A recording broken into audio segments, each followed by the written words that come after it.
Hi dears, welcome back to my channel Rainbow Birds. ഇന്ന് നമ്മൾ ഒരു ക്യാരറ്റ് പായസം ഉണ്ടാക്കുന്ന കുറച്ച് വെറൈറ്റി ആയിട്ട് ഇത്തിരി വ്യത്യാസപ്പെടുത്തി വേറൊരു ഫ്ലേവറിൽ നമ്മൾ ചെയ്യുന്നത് എന്നാൽ നല്ല സിമ്പിൾ ആയിട്ട് പെട്ടെന്ന് ഉണ്ടാക്കി എടുക്കാം ട്ടോ. ആ ഒരു ക്യാരറ്റ് ഒക്കെ വേവുന്ന ഒരു ടൈം മാത്രം എടുത്താൽ മതി. ബാക്കിയൊക്കെ നല്ല പെട്ടെന്ന് കുക്ക് ചെയ്യാൻ പറ്റിയ കുട്ടികൾക്കൊക്കെ ഒത്തിരി ഇഷ്ടപ്പെടുന്ന ഒരു വെറൈറ്റി പായസമാണ്. അപ്പോൾ എപ്പോഴും നമ്മൾ ഈ ഉണ്ടാക്കുന്ന പായസങ്ങളൊക്കെ മാറ്റി നിർത്തിയിട്ട് ഈ ഒരു വെറൈറ്റി പായസം നിങ്ങൾ ട്രൈ ചെയ്ത് നോക്കുക. അപ്പോൾ റെസിപ്പിയിലേക്ക് കടക്കാം. പായസത്തിന് വേണ്ടിയിട്ടുള്ള ഇൻഗ്രീഡിയൻസ് എന്തൊക്കെയാണെന്ന് നോക്കാം. ആദ്യം തന്നെ നമുക്ക് ക്യാരറ്റ് വേണം. ഞാനിപ്പോൾ 2 വലിയ ക്യാരറ്റ് എടുത്തിട്ടുണ്ട്. അപ്പോൾ ഇത് ഒരു കവർ പാലിലാണ് നമ്മൾ ചെയ്യുന്ന പശുവും പാലിന്. പിന്നെ അതുപോലെ തന്നെ ഇതിൽ സ്പെഷ്യൽ ഇൻഗ്രീഡിയൻ്റ് എന്താണെന്ന് വെച്ചാൽ കൈമ റൈസ്, നമ്മൾ ഗീ റൈസൊക്കെ വെക്കുമ്പോൾ എടുക്കുന്ന ആ ഒരു അരി, അത് കുറച്ച് വെള്ളം ഒഴിച്ചിട്ട് ഒരു പിടി എടുത്താൽ മതി. കുറച്ച് വെള്ളം ഒഴിച്ചിട്ടൊന്ന് വേവിച്ചെടുക്കുക. കുക്കറിലൊന്നും അടിച്ചെടുക്കാമെന്നില്ല, ക്യാരറ്റ് ആയാലും സെപ്പറേറ്റ് ആയിട്ടൊന്ന് വേവിച്ചെടുക്കുക. അപ്പോൾ ഇതേ ക്യാരറ്റ് ഇതേപോലെ വേവിച്ചെടുത്തിട്ടുണ്ട്. എന്നിട്ട് ഇത് മിക്സിയിൽ നല്ലോണം പേസ്റ്റ് ആവുന്ന രീതിയിൽ അരച്ചെടുക്കുക. ജ്യൂസിനൊക്കെ അരച്ചെടുക്കണ അരി, ഒരുപാട് വെള്ളം വേണ്ട, പാകത്തിന് വെള്ളം എടുത്തിട്ട് നല്ലോണം അരച്ചെടുക്കുക. അപ്പോൾ ഇതാ ക്യാരറ്റ് നമ്മൾ നല്ല പേസ്റ്റായിട്ട് അടിച്ചെടുത്തിട്ടുണ്ട്. ഇതേപോലെ തന്നെ നമ്മുടെ കൈമ റൈസ് വേവിച്ചതും ജസ്റ്റ് ഒന്ന് ഉടച്ചെടുക്കുക. മിക്സിയിലൊന്ന് ഉടച്ചെടുത്താൽ മതി. അത് അടിച്ചിങ്ങനെ പേസ്റ്റ് പോലെ ആക്കണ്ട, തരാന്ന് കിട്ടണം. അപ്പോൾ അടപ്രഥമനൊക്കെ കഴിക്കുന്ന ഒരു ഫീലിൽ കഴിക്കാൻ പറ്റും. അപ്പോൾ ഇതാണ് നമ്മുടെ മെയിൻ ഇൻഗ്രീഡിയൻ്റ് ആവശ്യമുള്ളത്. ഇനി നമുക്കിതെല്ലാം കൂടി മിക്സ് ചെയ്തെടുക്കാം. അപ്പോൾ നമ്മൾ പായസം ഉണ്ടാക്കുന്ന പാൻ എടുക്കുക. എന്നിട്ട് അതിലേക്ക് നമ്മൾ ഈ ക്യാരറ്റ് അടിച്ചത് ആഡ് ചെയ്ത് കൊടുക്കുക. ഇപ്പോൾ നമ്മൾ ഇൻഗ്രീഡിയൻസ് എല്ലാം ആഡ് ചെയ്തതിന് ശേഷം നമ്മൾ ഗ്യാസ് ഓണാക്കിയാൽ മതി. ഇപ്പോൾ എല്ലാം ഞാൻ അതിൽ ചേർക്കണുള്ളൂ. അപ്പോൾ നമ്മൾ ഒരു പിടി കൈമ നല്ലോണം വേവിച്ചെടുത്തത് അതും നമ്മൾ ഇതിലേക്ക് ആഡ് ചെയ്ത് കൊടുക്കുകയാണ് ചെയ്യുന്നത്. അപ്പം ആദ്യമേ നമ്മൾ വേവിച്ച് റെഡിയാക്കി വെച്ചാൽ പെട്ടെന്ന് തന്നെ ഉണ്ടാക്കിയെടുക്കാൻ പറ്റും കേട്ടോ.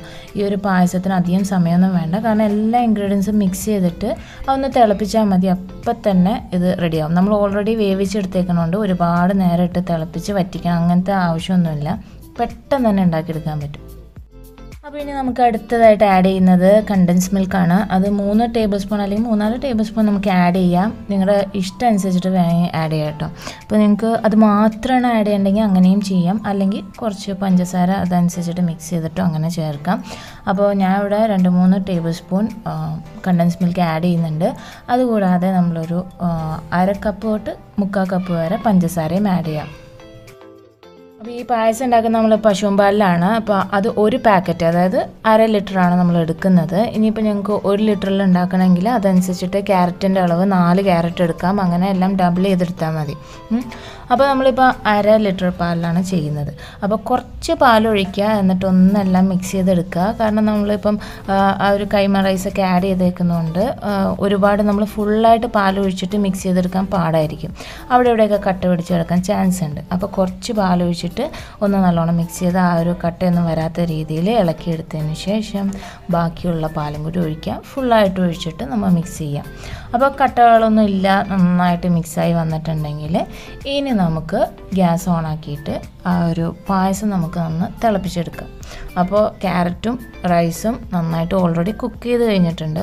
അപ്പോൾ അതുകൊണ്ട് ഇനി ഒരുപാട് നേരമായിട്ട് കുക്ക് ചെയ്യേണ്ട ആവശ്യമൊന്നുമില്ല. ഈ പാലൊന്ന് നല്ലോണം തിളച്ച് കഴിയുമ്പോൾ തന്നെ നമുക്ക് ഓഫ് ചെയ്യാൻ പറ്റും. ഇനി ഇതിലേക്ക് 2 നുള്ളി ഉപ്പിട്ട് കൊടുക്കുക. അപ്പോൾ പായസമൊക്കെ നമ്മൾ ഉണ്ടാക്കുമ്പോൾ അത് ഏത് പായസം ആയിക്കോട്ടെ, അതിൻ്റെ മധുരമൊക്കെ ഒന്ന് ബാലൻസ്ഡ് ആവാൻ വേണ്ടിയിട്ട് നമുക്ക് ഉപ്പൊന്ന് 2 നുള്ളി ഇട്ട് കൊടുക്കുന്നത് നല്ലതാണ്. അപ്പോൾ ആ കറക്റ്റ് മധുരമൊക്കെ നല്ല ഒരുപാട് മട്ടിക്കുന്ന രീതിയിലൊന്നും വരാതെ നല്ല ബാലൻസ്ഡ് ആയിട്ട് വരും. ഇനി നമുക്ക് ആ ഒരു പാല് നല്ലോണം തിളച്ച് റെഡിയാവുന്നവരെ വെയിറ്റ് ചെയ്യാം. അപ്പോൾ ഈ ഒരു പായസം ഈ ഒരു കൈമ റൈസൊക്കെ വെച്ചിട്ട് കുറച്ച് ഒരു കട്ടിയിൽ കിട്ടും. ഇനി ഒരുപാട് കട്ടി വേണമെങ്കിൽ നമ്മൾ തിളച്ച ഉടനെ തന്നെ ഓഫ് ചെയ്യേണ്ട ആവശ്യമില്ല, കുറച്ച് നേരം കൂടി വേണമെങ്കിൽ ഇട്ട് വറ്റിക്കാവുന്നുള്ളൂ. അങ്ങനെ നമ്മുടെ ക്യാരറ്റ് പായസത്തിൻ്റെ ഒരു പരിപാടി ഏകദേശം തീരാനായി. ഇത് തിളച്ചുകൊണ്ടിരിക്കുകയാണ്. ഇത്രയുള്ള പരിപാടി ഭയങ്കര സിമ്പിളായിട്ട് ഉണ്ടാക്കാമല്ലോ. ഇനി നമ്മുടെ മെയിൻ ഇൻഗ്രീഡിയൻ്റ് ആയിട്ടുള്ള ആ ഒരു ഫ്ലേവറൊക്കെ കറക്റ്റായിട്ട് വരണമെങ്കിൽ നമുക്ക് നമ്മുടെ ഏലക്കപ്പൊടി അത് ഒരു 1/4 ടീസ്പൂൺ അല്ലെങ്കിൽ 1/2 ടീസ്പൂൺ ആഡ് ചെയ്ത് കൊടുക്കുക. ആ ഒരു ഫ്ലേവറും കൂടി വരുമ്പോൾ ഒരു രക്ഷയില്ല. ഇത് കഴിഞ്ഞിട്ട് നമ്മൾ നെയ്യിൽ തേങ്ങാക്കൊത്തും അതുപോലെ തന്നെ കാഷ്നട്ടൊക്കെ ഒന്ന് ഇതാക്കിയിട്ട് ഇടുമ്പോഴത്തേക്കും ആ ഒരു കോമ്പിനേഷൻ പറഞ്ഞറിയിക്കാൻ വയ്യാത്ത കോമ്പിനേഷനാണ് കേട്ടോ. അപ്പോൾ നമ്മൾ പായസം തിളച്ച് റെഡി ആയിട്ടുണ്ട്. ഇനി നമ്മൾ സാധാരണ നെയ്യ് എടുത്തിട്ട് ചെയ്യുന്ന പോലെ നെയ്യ് എടുത്തിട്ട് അതിൽ കുറച്ച് തേങ്ങാക്കൊത്ത് നിങ്ങളുടെ ഇഷ്ടം അനുസരിച്ചിട്ട് എങ്ങനെ വേണമെങ്കിൽ ആഡ് ചെയ്യാം. തേങ്ങാക്കൊത്തും അത് കുറച്ചൊന്ന് മൂപ്പിച്ച് കഴിയുമ്പോഴത്തേക്കും കാഷ്യൂനട്ടും ഉണക്കമുന്തിരിയും കൂടി ഇട്ടിട്ട് അതും ഒന്ന് ജസ്റ്റ് ഫ്രൈ ചെയ്തെടുക്കുക. എന്നിട്ട് ഇങ്ങോട്ട് ഒഴിച്ചു കൊടുക്കുക പായസത്തിലേക്ക്. ഇതങ്ങ് നല്ല പോലെ അങ്ങ് മിക്സ് ചെയ്യുക. ചൂടോട് കൂടി അങ്ങ് കുടിക്കുക. പൊള്ളാതെ നോക്കണം കേട്ടോ.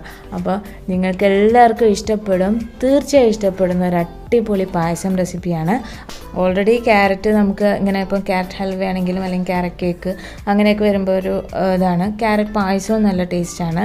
അതിൻ്റെ കൂടെ നിങ്ങൾ ഈ ഒരു കൈമ റൈസ് വെച്ചിട്ടൊന്ന് ചെയ്ത് നോക്കാം കേട്ടോ. അതൊരു സൂപ്പർ കോമ്പിനേഷനാണ്. ഇവിടെ കുട്ടികൾക്കൊക്കെ ഒത്തിരി ഇഷ്ടമുള്ളൊരു പായസമാണ്. എപ്പോഴും നമ്മൾ ഉണ്ടാക്കുന്ന സെയിം പാറ്റേണിൽ നിന്നും വ്യത്യാസപ്പെടുത്തിയിട്ട് ഇങ്ങനെ ഒന്ന് ട്രൈ ചെയ്ത് നോക്കാം കേട്ടോ. തീർച്ചയായും ഇഷ്ടപ്പെടുന്ന ഒരു അടിപൊളി പായസം റെസിപ്പിയാണ്. അപ്പോൾ ട്രൈ ചെയ്ത് നോക്കണം. ട്രൈ ചെയ്ത് നോക്കിയിട്ട് ഇതെങ്ങനെ ഉണ്ടായെന്നുള്ള ഫീഡ്ബാക്ക്സ് അറിയിക്കാൻ മറക്കരുത്. വീണ്ടും നമുക്ക് പുതിയ അടിപൊളി റെസിപ്പീസുമായിട്ട് കാണാം.